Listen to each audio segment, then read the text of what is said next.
Hello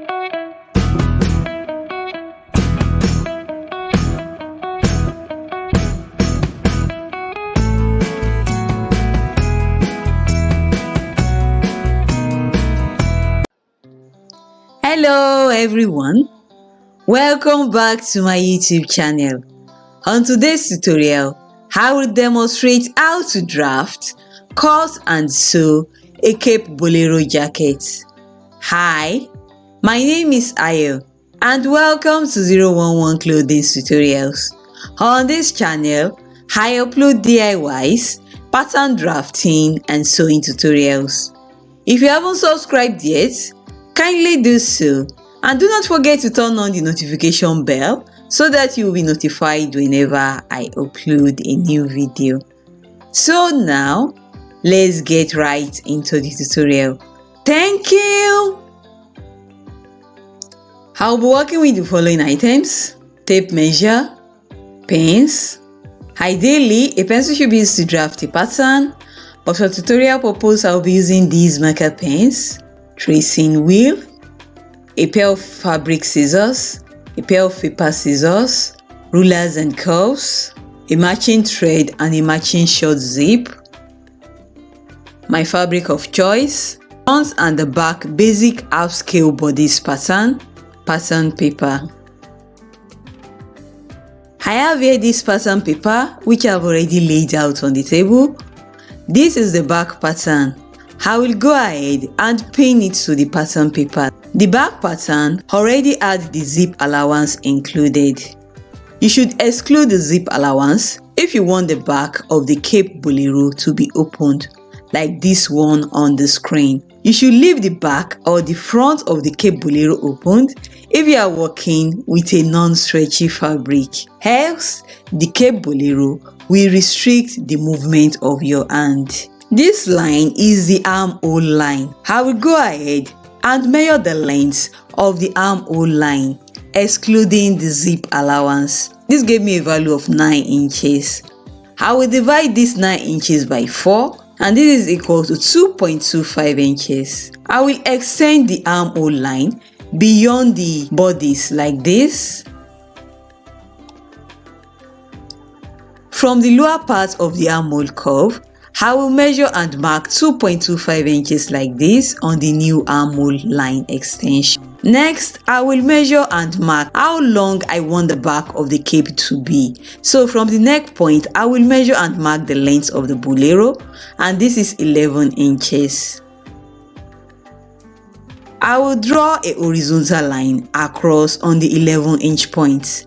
This is the hem of the back pattern. I will extend the line beyond the bodice. I will draw a vertical line downwards like this, 2.25 inches point on the armhole line extension down to the hem of the back pattern using broken lines like this. Next, I will measure and mark 1 inch beyond the broken line on the hem line. Then I will measure half an inch upwards from the 1 inch point. I will now go ahead and curve the hem of the back pattern like this, using the half inch point as a guide.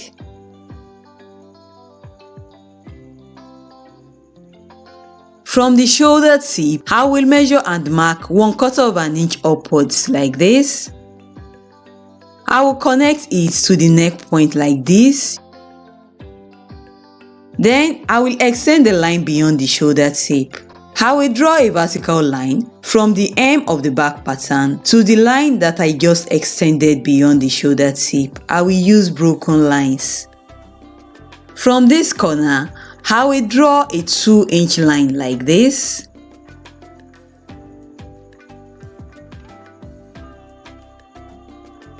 I will now curve the upper part of the cape up to the hem like this using my French curve. The 2-inch line will be used as a guide. We are done with the back pattern. I will go ahead and trace it out. I will widen the back neck width by half an inch and I will redraw the back neck. I will continue to trace out the back pattern. I will remove the old pattern from the pattern paper and I will make the tracing bolder like this.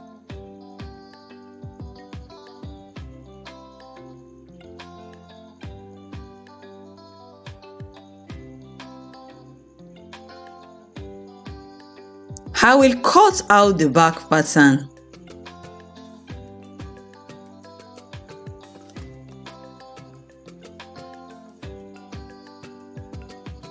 This is the front pattern. I will pin the pattern to the pattern paper like this. I will draw out the armhole line. I will measure the length of the armhole line, and this gave me a value of 9 inches. I will divide this 9 inches by 4, and this is equal to 2.25 inches. I will extend the armhole line beyond the bodice like this. I will measure and mark 2.25 inches from the lower part of the armhole on the armhole line extension. Next, I will measure and mark 11 inches for the length of the bodice starting from the neck points. I will draw a horizontal line across, and this is the hem line. I will draw a vertical line from the 2.25 inch point downwards to the hem line using broken lines like this.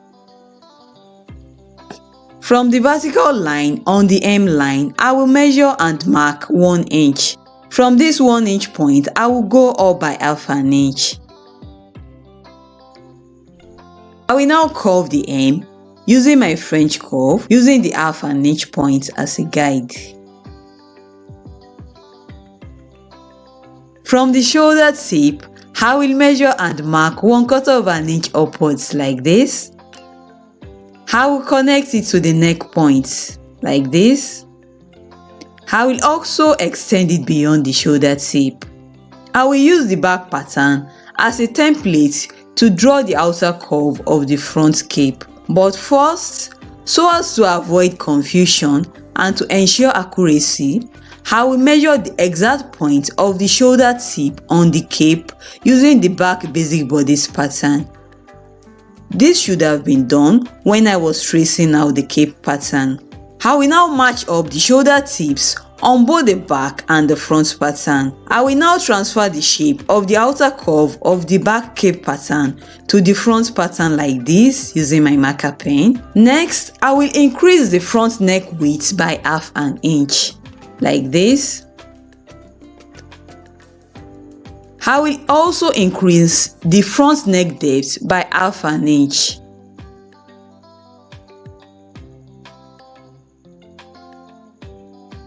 I will now redraw the neckline curve like this.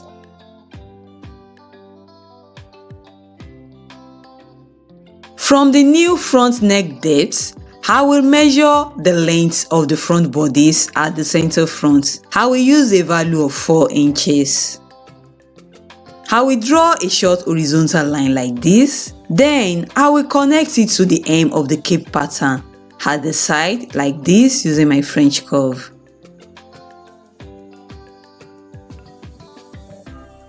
I will trace it out.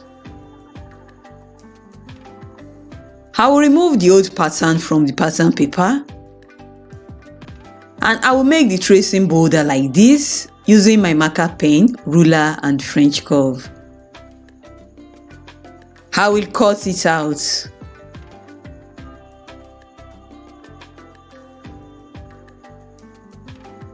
I will go ahead and cut out these 2 pattern pieces on my fabric.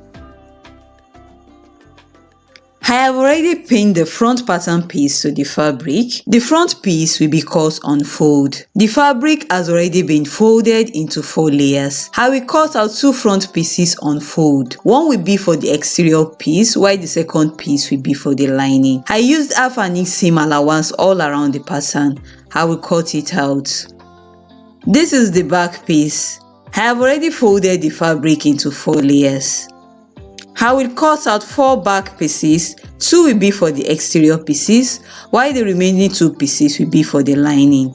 I used half an inch seam allowance all around the pattern. I will cut it out. I will ignore this tiny dart at the lower part of the back pattern. It will add extra fullness to the cape at the hem.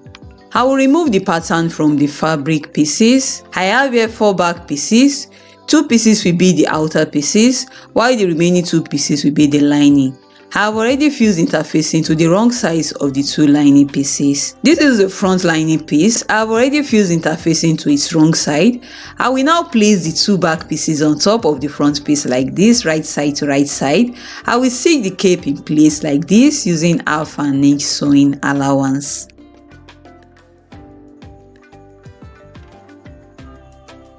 These are the front and the back exterior pieces. I will place the two back pieces on top of the front piece like this, right side to right side. I will stitch in place like this using 1/2 inch sewing allowance. So now the stitching has been done, as you can see. I will open up the exterior piece like this with the right side facing up. I will place the lining piece on top of it, right side to right side. I will pin the necklines in place. After pinning, I will take it to my sewing machine and I will stitch it in place using 1/2 inch sewing allowance.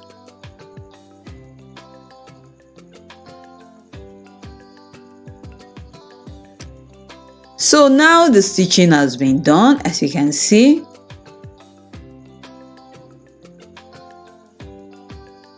After stitching, I notch the seam allowance at the neckline.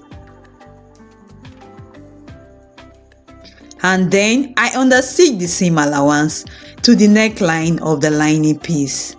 Next, I will turn the fabric to the wrong side so that right sides are together.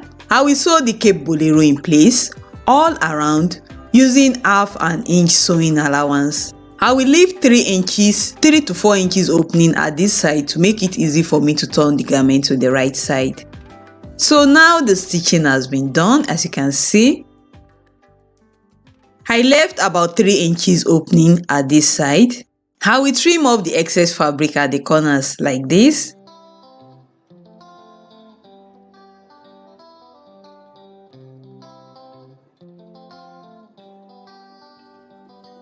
I will be careful not to cut through the stitches. I will turn the garment to the right side like this via the opening that I left.